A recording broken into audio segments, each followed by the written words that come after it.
Question-réponse du 6 mai 2025 sur Africa Lamouka TV. Titre: République, souveraineté et impérialisme, faut-il repenser l'État africain? Bonjour à toutes et à tous, et bienvenue sur Africa Lamouka TV, la chaîne qui donne la parole aux peuples africains et qui éclaire les consciences face aux enjeux géopolitiques, historiques et sociaux de notre continent.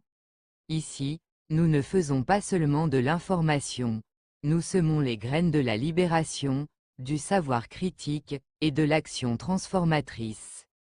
Notre objectif est clair: éveiller les consciences africaines, déconstruire les mécanismes de domination néocoloniale et impérialiste, et offrir des pistes de réflexion pour une Afrique libre, souveraine et maîtresse de son destin.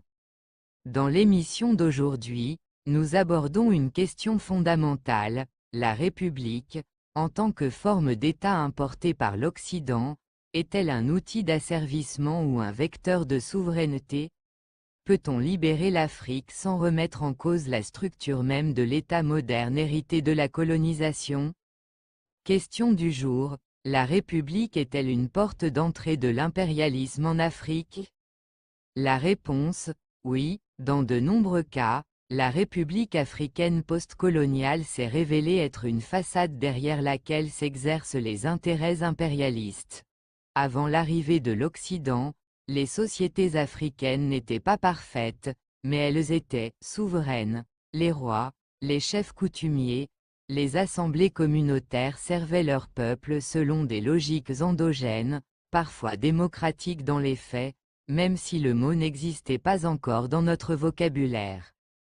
Avec la colonisation, puis l'indépendance octroyée sous conditions, l'État républicain fut imposé comme modèle universel. Ce système, fondé sur une constitution écrite dans des langues étrangères, une bureaucratie lourde, et une présidence toute puissante, a déconnecté le pouvoir de ses racines populaires.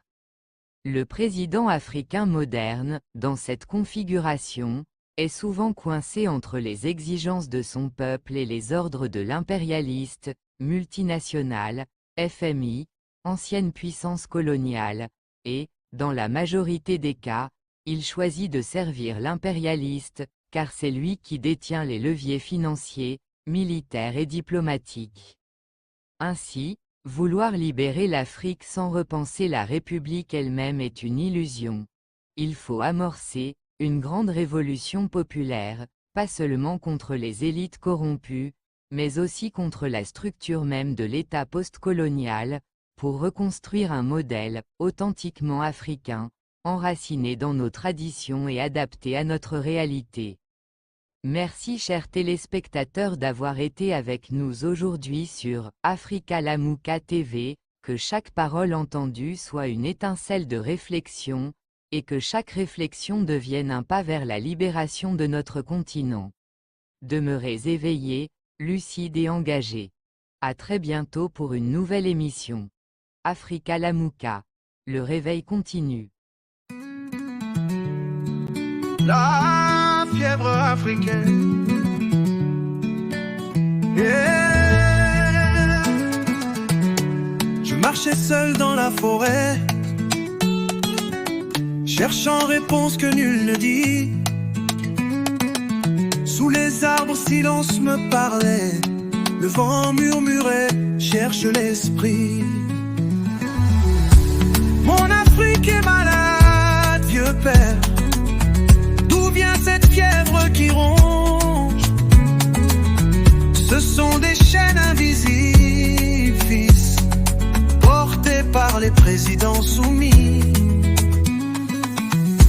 Le vieux parlait d'un ton brisé.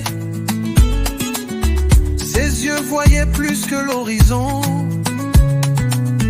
Les chefs signent sans même lire, leur cœur vendu contre avion doré. Pourquoi la guerre revient toujours? Elle vient quand